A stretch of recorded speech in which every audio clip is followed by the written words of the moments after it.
دیکھیں پہلی بات تو یہ ہے کہ جو ریسنٹلی انڈین گورنمنٹ نے آکوپائڈ کشمیر میں 370 اور 35A پہ حالات خراب کیے اور سٹیزنشپ امینڈمنٹ ایکٹ پہ کام کیا، تو پاکستان اور کشمیریوں کو ایک یہ فائدہ ہوا کہ سارے ویسٹرن میڈیا، لبرل میڈیا نے جو ہے وہ کشمیریوں کی آواز پوری دنیا کو سنائی۔ اس کا فرق کیا پڑتا ہے؟ میں کہہ رہا ہوں اگر بدنام ہونے سے فرق کیا پڑتا ہے؟ کیونکہ جو مغرب کی ریاست کی قوتیں ہیں وہ تو ساری کی ساری بھارت کے ساتھ کھڑی ہوتی ہیں۔ اگر اخبار میں ایک آدھ آرٹیکل چھپ جاتا ہے تو ہم اس پہ ہی خوش ہو جاتے ہیں۔ ہمیں خوش نہیں ہونا چاہیے غالباً، ہم بہت چھوٹی سی بات پہ خوش ہو جاتے ہیں۔ جی دیکھیں ہمارے پاس اتنی بھی سکت نہیں تھی کہ یہ جو گلوبل نیریٹو ہے ایٹ لیسٹ ہم اس کو پلے اپ کر سکیں۔ وہ پلے اپ ہو گیا کیونکہ کمپلشن وہاں پہ ایسی تھی اور پلے اپ ہو گیا، بلکہ ایک جرنلسٹ کو وہاں پولیٹزر پرائز ملا اس دفعہ کہ کشمیر پہ جو اس نے فوٹوگرافی کی۔ بٹ اینی ہو ایک اچھی چیز تھی۔ جو دوسری چیز ہمیں سمجھنی چاہیے اور جو امپورٹنٹ ہے وہ یہ ہے کہ دیکھیں جو انڈیا ہے وہ ایک فائنینشیل ڈیسٹینیشن تو ہے ہی ہے اور دنیا اس کو اس لینس سے دیکھتی ہے۔ ہم کیا کہتے ہیں؟ ہمارے فارن منسٹر کہتے ہیں کہ کشمیر پہ ہماری پالیسی ہے ڈپلومیٹک، پولیٹیکل اینڈ مورل۔ جو ہمیں چیز کو جو پولیٹیکلی ڈپلومیٹکلی ایگریسولی بیان کرنا چاہیے وہ یہ کرنا چاہیے کہ کشمیر کے اندر ایک لوکل سٹرگل چل رہی ہے اور کیونکہ یہ ایک آکوپائڈ ٹیریٹری ہے تو یہاں پہ لوگوں کا عام جو سٹرگل کرنا ان کا حق ہے۔ سو یہ جو چیز ہے اس کو اب وہ کیا کرتے ہیں کہ جب اس طرح کی لوکل سٹرگل ہوتی ہے تو اس کو ایل او سی پہ بڑا اہم نکتہ آپ نے اٹھایا کہ ریاض صاحب دیکھیے، جی جادوان صاحب دیکھیے بات سنیں، جی جی جی یہ باتیں ساری یہ سب نائسٹیز ہیں، یہ کرنے کی باتیں ہیں۔ کیا یہ کشمیر ایک ایشو نہیں ہے جو پورے کا پورا کشمیر حل طلب معاملہ ہے؟ کیا وہ کشمیر انڈین ایکیوپائڈ کشمیر الگ ہے اور یہ آزاد کشمیر الگ ہے؟ جب پلیبسٹ ہونا ہے یا حل طلب معاملے کی بات ہے تو یونائٹڈ نیشن کے مطابق یہ ایک کشمیر ہے اور تمام عوام اس کی شریک پارٹی ہیں۔ اگر یہ سب شریک ہیں تو ایک بازو کو وہ کاٹتے جائیں اور دوسرا بازو صرف دعائیں دیتا رہے۔ وہ یہ نواب زادہ نصر اللہ کا ایک شعر تھا کہ کب اشک بہانے سے کٹی ہے شب ہجراں اور کب کوئی دعا صرف دعاؤں سے ٹلی ہے، کب کوئی بلا صرف دعاؤں سے ٹلی ہے۔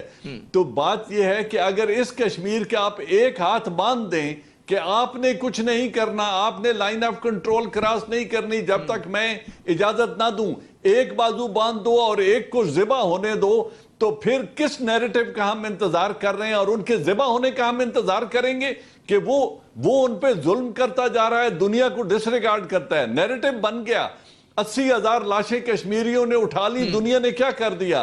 16,000 عورتوں کی عصمت دری ہو گئی، ویسٹ نے کیا کر دیا؟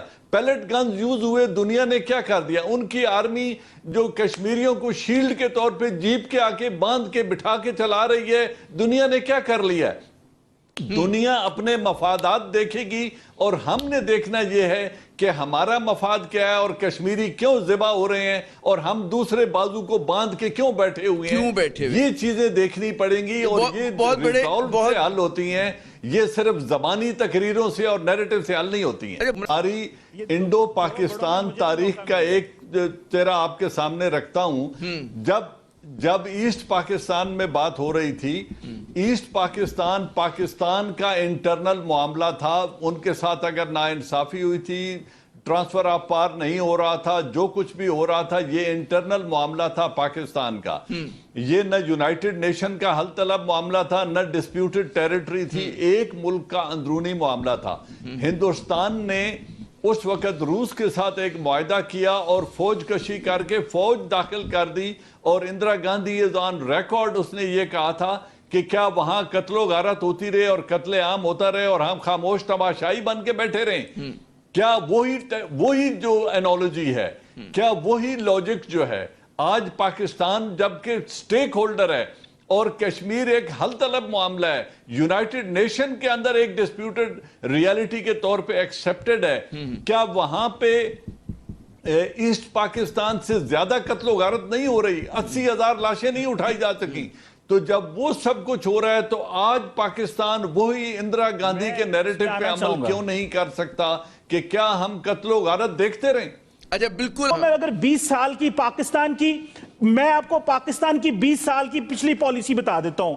مشرف صاحب کو لیجٹمیسی چاہیے تھی، انہوں نے ایکسٹرنل پریشر کے اوپر جو کمپوزٹ ڈائیلاگ شروع کیا، وہ ڈائلاگ 2007 میں ختم ہو گیا. پھر پیپلز پارٹی آ گئی, زرداری صاحب, اشرف, اس کے بعد جو تھے ان کے دونوں وزیر اعظم جو تھے اشرف صاحب, راجہ اشرف صاحب اور گیلانی صاحب انڈیا گئے. پھر نواز شریف صاحب آ گئے, نواز شریف صاحب نے وزٹ کیا انڈیا پہ, مودی صاحب یہاں پہ آ گئے. پھر عمران, اور اس دوران کچھ بھی نہیں ہوا. 2007 کے بعد کچھ بھی نہیں ہوا جب 2008 میں ممبئی اٹیکس ہوئے. اس کے بعد عمران خان صاحب آ گئے. عمران خان صاحب 1 سال ویٹ کرتے رہے کہ بی جے پی کی حکومت آئے گی تو ہم ان کے ساتھ ڈائیلاگ کریں گے. بی جے پی کی حکومت نے آپ پہ سرجیکل سٹرائک کر دی اور اب ہم نے کہنا شروع کر دیا کہ نہیں, ہمیں تو جو ہے وہ بھارت تو یہ تو سیفران ٹیررزم اور یہ اور وہ ہے. پاکستان کا جو اسٹریٹجک تھاٹ ہے کشمیر کے اوپر وہ کنفیوز رہا ہے, اور ہم ہمیشہ یہ چاہتے رہے کہ ہم بات کریں ان کے ساتھ. ہم نے بات ان کے ساتھ کیا کرنی تھی, انہوں نے ہماری سنی نہیں ہے, اور ابھی ہم نے مورچے پکڑ لیے. دیکھیں, اگر پاکستان نے یہ فیصلہ کرنا ہے, میں سہگل صاحب کی بات سے بالکل ایگری کرتا ہوں کہ اپیسمنٹ انڈیا کے ساتھ کبھی اپیسمنٹ نہیں ہو سکتا. یہ وہ سمجھتے ہیں کہ پاکستان پہ جتنا پریشر ڈالو, جتنا دباؤ گے اتنا اچھا ہے. میں ایک اکیڈیمک ہوں, میں نے بڑا سوچ سمجھ کے بڑا پڑھایا, 10 سال سے پڑھا رہا ہوں. میں سمجھتا تھا ڈائیلاگ ڈائیلاگ ڈائیلاگ. انڈیا آپ سے ڈائیلاگ نہیں کرنا چاہتا. وہ سمجھتے ہیں جتنا پاکستان کو دباؤ گے یہ اتنا زیادہ یہ ٹھیک رہیں گے. ادھر چائنا کو دیکھ لیں, چائنا کے اوپر انہوں نے بات ہی نہیں کی اور اپنے میڈیا نے پلے ہی نہیں کیا اس کو. ایک ایل او سی پہ کوئی پرابلم ہوتا ہے, باتیں جو یہ کہتے ہیں نا کہ ظاہر ہے کہ آج کی دنیا میں لڑائی بعد میں ہوتی ہے, پہلے جو ہے پرسیپشن یعنی کہ بیانی کی لڑائی لڑی جاتی ہے اور وہ ہاری ہے جیتی جاتی ہے. ہم دیکھتے ہیں کہ بھارت جو ہے اس معاملے میں بہت زیادہ انویسٹ کر رہا ہے. ہم اگر مغربی ممالک کی بات کریں تو وہاں پہ جس طرح سے ان کی بہت ساری این جی اوز جو ہیں وہ ایکٹیو ہیں, اور جس طرح سے وہ وہاں کے مغربی پولیٹیشینز پہ اثر انداز ہونے کی کوشش کر رہے ہیں. یورپین یونین ہو, کینیڈا ہو, بھی گلوبل نیوز جو کینیڈا کا پرچہ اس نے اس کو رپورٹ کیا. اسی طرح ہم دیکھتے ہیں کہ اگر یورپ کی بات کریں, یورپین یونین کی بات کریں, وہ لاسٹ ایئر جو ہے نومبر دسمبر میں ایک پورا 27 ممبرز کا فار رائٹ کے جو ممبرز تھے ان کا ڈیلیگیشن سری نگر لے کر گئے. پھر وہ وہاں کی یونیورسٹیز کے ساتھ بہت زیادہ کولیبریٹ کر رہے ہیں, صحافیوں پہ اثر انداز ہو رہے ہیں. تو انہوں نے تو ایک undeclared war of narrative Pakistan پہ مسلط کی بھی, اور وہ ہر وقت پاکستان کو بدنام کرتے ہیں, نیوکلیر پروگرام کو ہمارے بدنام کرتے ہیں, سی پیک کے خلاف ریشہ دوانیاں کرتے ہیں, اور اس کے ساتھ ساتھ جو ہے ظاہر ہے کہ دہشت گردی سے ہمارا جو ہے واسطہ جوڑتے ہیں. تو یہ لڑائی کتنی اہم ہے, اور کیا ہمارے ارباب اختیار کو احساس ہے کہ جی یہ کتنے بڑے پیمانے پہ ہمارے خلاف لڑی جا رہی ہے میڈیا پہ؟ جی عامر صاحب دیکھیے, بات سنیں, یہ جو جنگ ہے یہ لڑی جا رہی ہے اور لڑی جاتی رہے گی, کیونکہ جو نیریٹو انڈیا بنا رہا ہے وہ اسٹریٹجک انٹرسٹ جو ویسٹ کے ہیں اور جو امریکہ کے ہیں اس ریجن میں, ان کے ساتھ وہ سنک کرتے ہیں. لہذا اگر ہم یہ کہیں کہ ہم اس نیریٹو کو سرے سے اپروٹ کر دیں گے اور پورا یورپ ہماری بات سننی شروع کر دے گا, تو ایسا کبھی بھی نہیں ہوگا.